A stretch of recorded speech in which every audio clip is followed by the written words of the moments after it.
The quantum tear. The quantum rift tore open above New Shanghai with a sound like crystal shattering against steel. It pulsed with iridescent light, sending ripples across the polluted evening sky that went unnoticed by most citizens below. The city sprawled in layers, its upper tiers gleaming with holographic advertisements while the lower sectors drowned in perpetual twilight. Riven emerged from the tier with unexpected grace, her arrival marked only by a subtle displacement of air and a faint scent of ozone. Unlike the violent entries portrayed in human entertainment, her transition between dimensions was practiced and controlled. She landed silently on the rooftop of an abandoned communications tower, her form stabilizing as the quantum particles that had scattered during transport realigned. Her silver eyes, with vertical pupils that expanded in the dim light, surveyed the urban landscape. The city had changed dramatically in the 15 Earth years since she'd last visited. Taller structures, more lights, different sounds.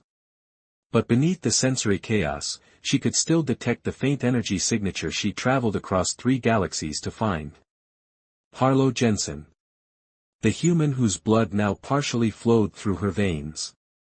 Riven adjusted her appearance with a subtle gesture, her luminescent skin darkening to a more human-appropriate shade, her tapered ears shrinking slightly.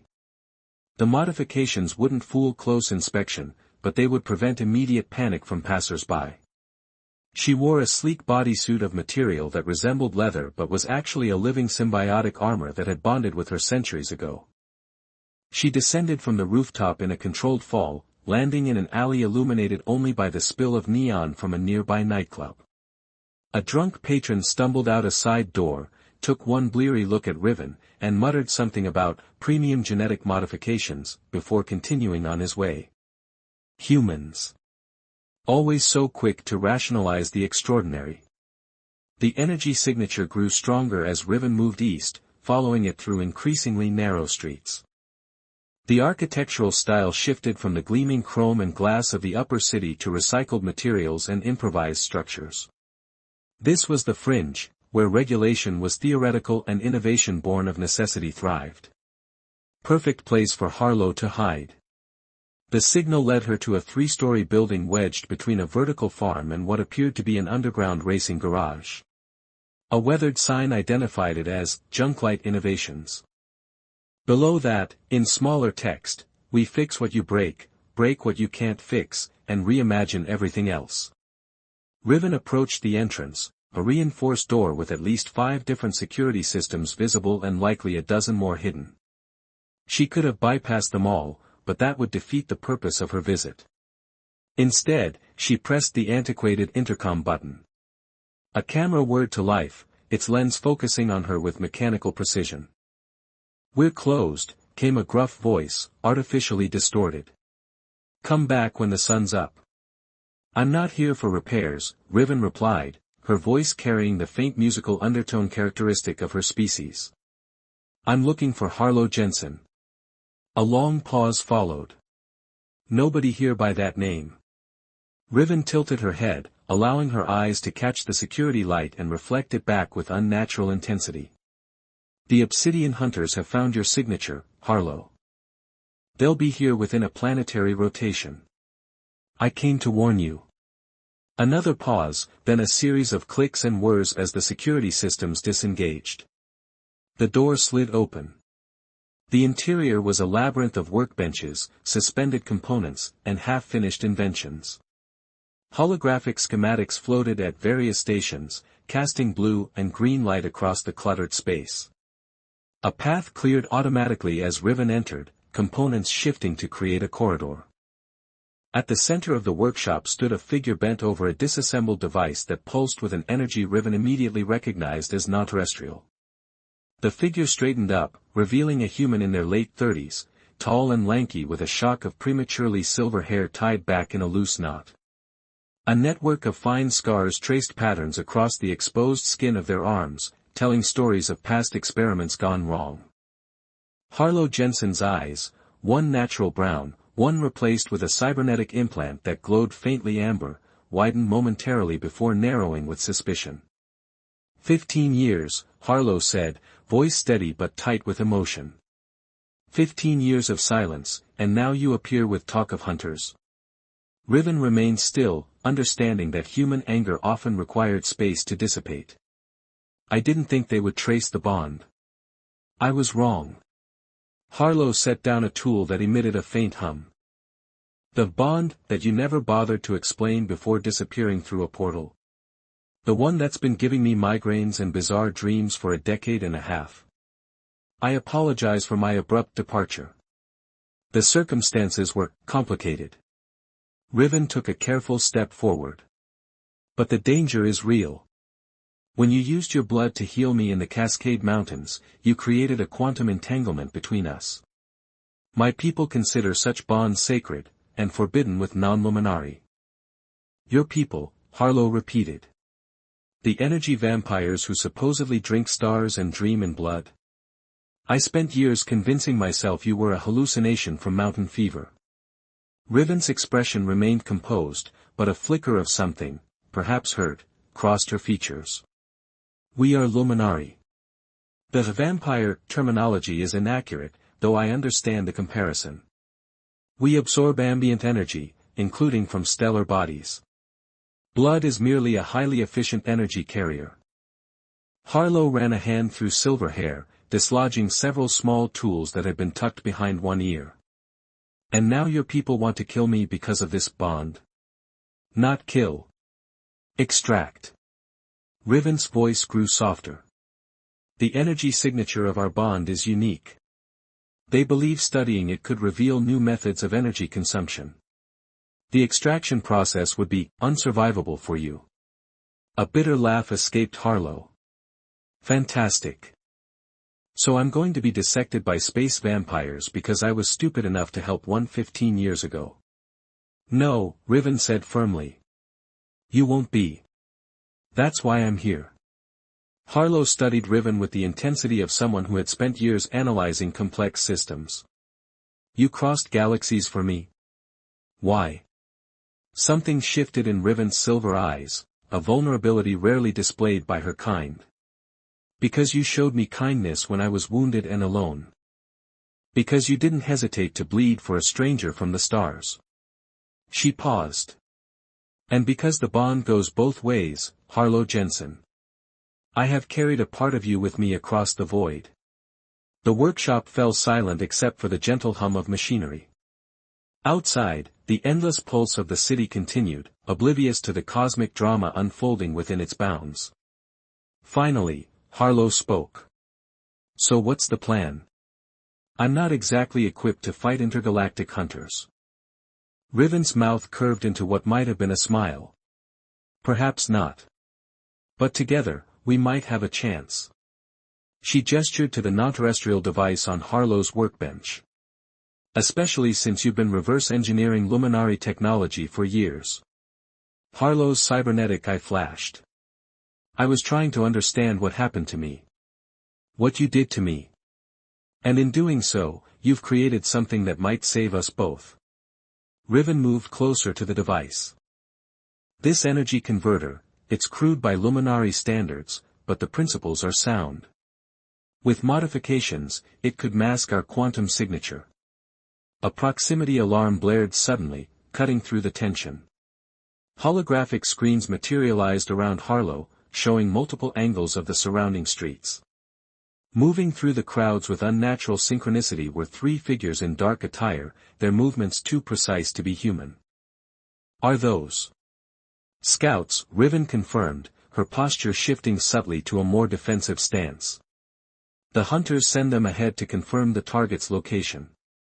Harlow's expression hardened with resolve. How long do we have? Hours, at most. Riven's eyes met Harlow's, silver to amber and brown. I know you have questions. I know you have every reason to distrust me. But right now, we need to prepare. After a moment of consideration, Harlow nodded and began activating various systems around the workshop. Security protocols engaged with mechanical whispers. Weapons emerged from hidden compartments. The entire building seemed to come alive, revealing its true nature as a fortress disguised as a repair shop.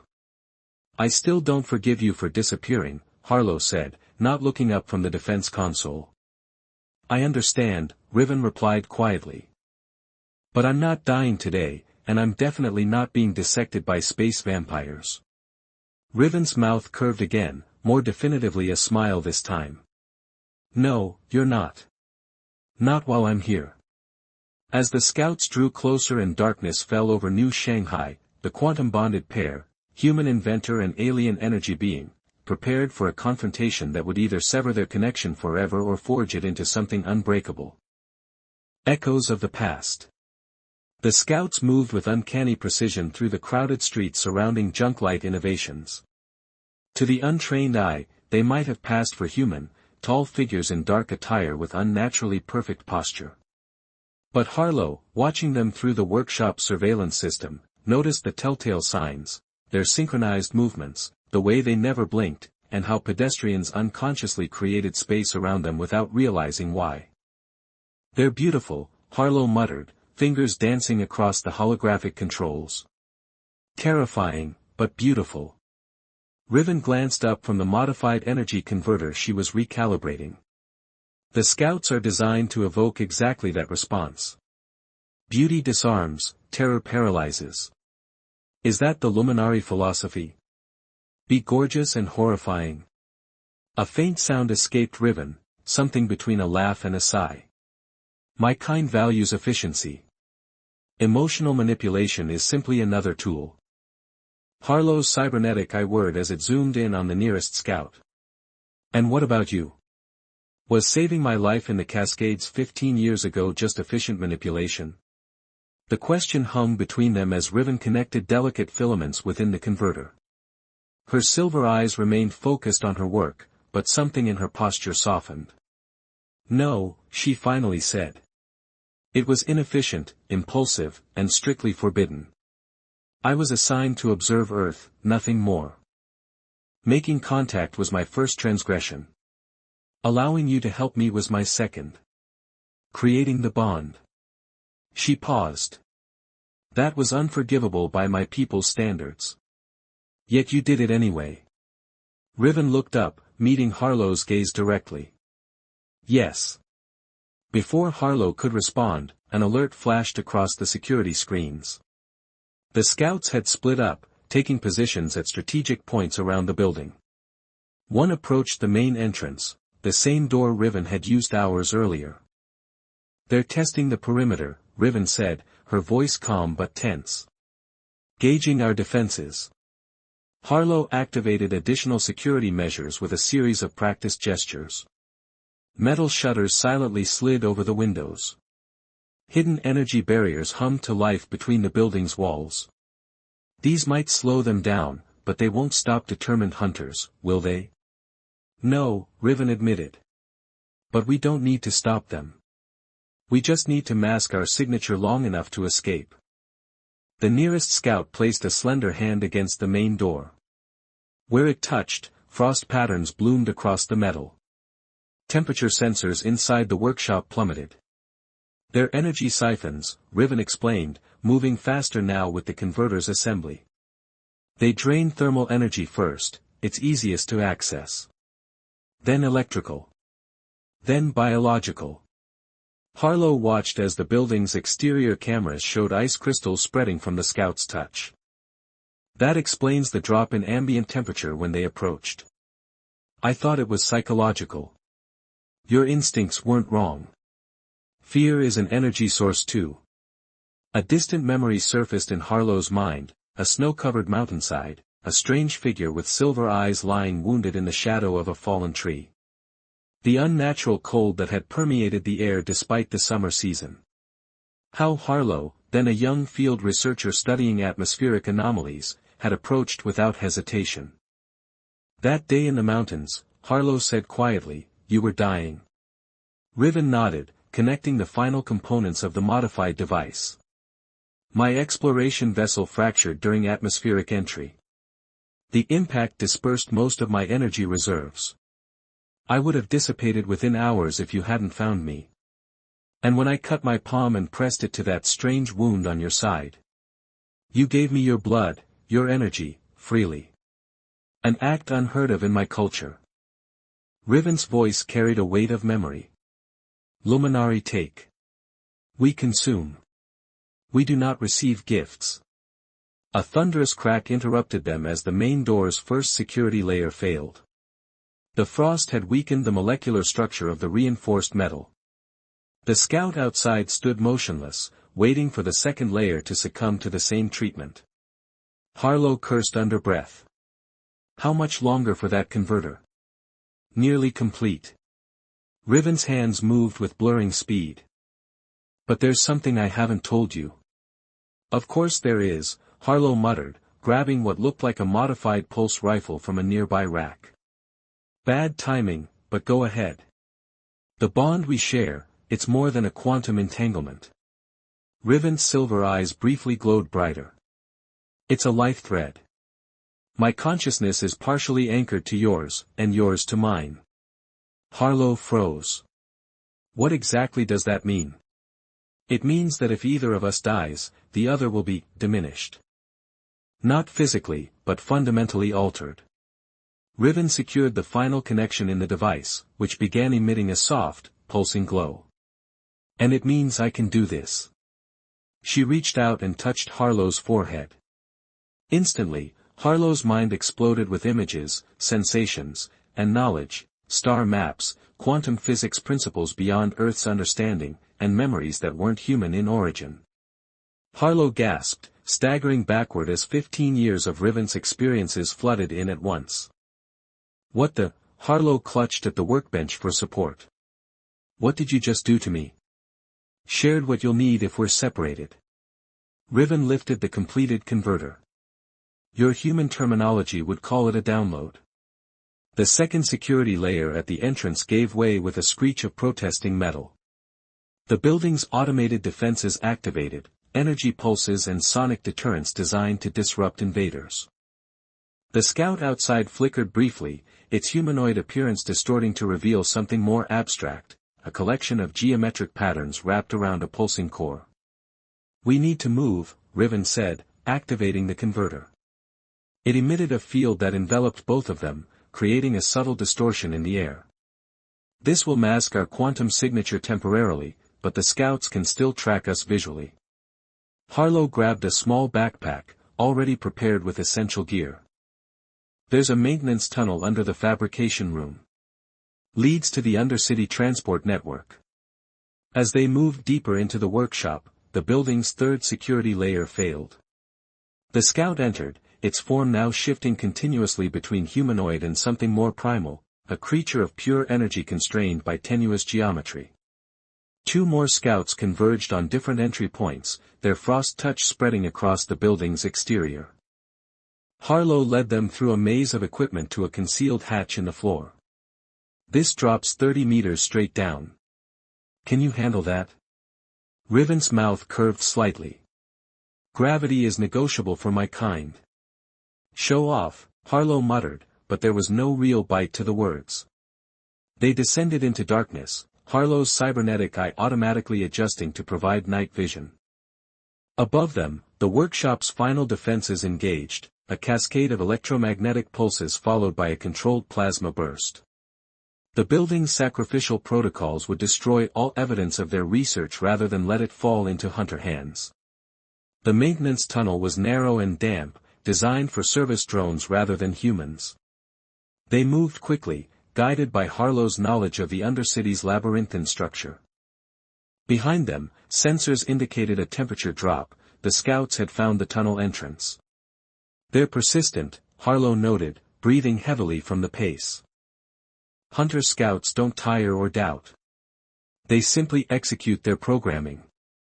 Riven moved with fluid grace beside Harlow, her form occasionally seeming to lose definition at the edges. The converter is working, but its field has limitations.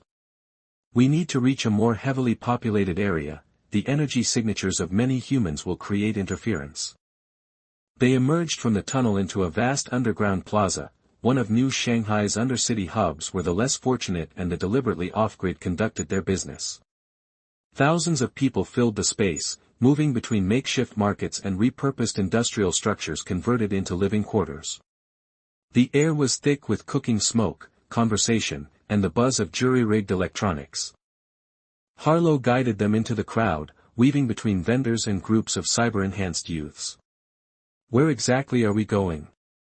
I'm assuming you have a plan beyond runaway. Riven nodded subtly.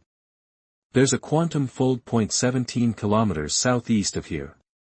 A natural weak spot in dimensional spacetime where I can open a passage. A passage to where?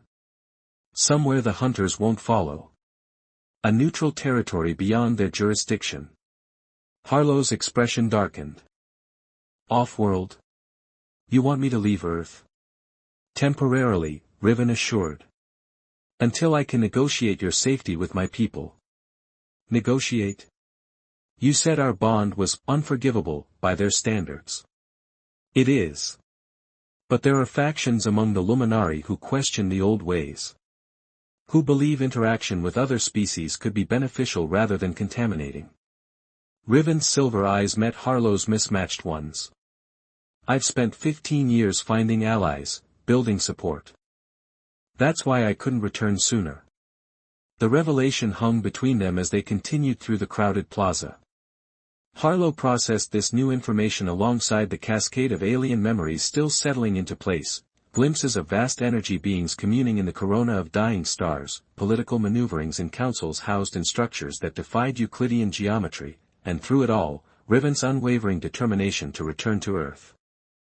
You've been fighting for me all this time, Harlow finally said, voice barely audible above the market's din. For us, Riven corrected. For the possibility that what happened between us wasn't a mistake, but a beginning. A sudden chill swept through the plaza, causing conversations to falter and breath to fog in the air. At the northern entrance, 3 scout figures stood perfectly still, their presence creating an instinctive clearing around them. They found us, Riven said unnecessarily. The converter can't mask us in direct line of sight. Harlow scanned the area, cybernetic eye rapidly calculating escape routes. There's a transport hub on the south side. If we can reach it, they'll intercept us before we get halfway there. And in this crowd. Riven's expression grew grim. There would be casualties. Understanding dawned on Harlow's face. You're thinking of surrendering. Not both of us. Just me. If I go willingly, they'll focus on returning me for judgment. It would give you time to. Absolutely not. Harlow's voice was steel. I didn't save you 15 years ago just to lose you now. A pause, then softer, and I'm not letting you face judgment alone for a choice we both made. The scouts began moving through the crowd, their approach methodical and inexorable. Market-goers instinctively created a path, sensing danger without understanding its source. Harlow's mind raced, sifting through both human ingenuity and the newly acquired alien knowledge. The converter, it masks our quantum signature. But what if we could amplify it instead? Broadcast it? Riven's eyes widened slightly. Create a beacon? That would bring more hunters, yes. But also your allies, right? The factions you mentioned? A slow smile spread across Riven's face, an expression that transformed her alien features into something startlingly human. Harlow Jensen. Your mind continues to surprise me. With quick, decisive movements, they modified the converter, reversing its field properties. The scouts were less than 30 meters away now, their forms beginning to shed their human disguises as they prepared to capture their targets. Ready? Harlow asked, finger poised over the activation switch. Riven placed her hand over Harlow's. Together. They pressed the switch. The converter pulsed once, twice, then emitted a blinding flash of energy that momentarily illuminated the entire plaza in silver light. The quantum signature of their bond rocketed outward, carried on a wave of modified energy that would be detectable across star systems. The scouts froze, their programming momentarily overwhelmed by the unexpected development. In that brief window of confusion, Harlow and Riven bolted toward the southern exit, the converter continuing to broadcast their position to anyone with the means to detect it. How long until your allies might respond? Harlow asked as they ran. Hours. Maybe days. Time moves differently across dimensional barriers. And the hunters? Minutes, Riven admitted. But we've changed the game. No longer are we simply fugitives to be quietly captured. We've made ourselves a cosmic incident. As they emerged into another tunnel that would lead them toward the quantum fold point, Harlow laughed, a sound of equal parts fear and exhilaration. Is that supposed to be reassuring? It's supposed to be honest. Riven matched Harlow's pace perfectly, their movements synchronizing unconsciously through the bond they shared. Whatever comes next, we face it together. Behind them, alarms began to sound throughout the Undercity as more hunter forces arrived through their own dimensional tiers. Ahead lay uncertainty and danger. But between them, human inventor and alien energy being, flowed a connection that had already proven stronger than galaxies could sever. Together, Harlow agreed, and they ran toward whatever future awaited them among the stars.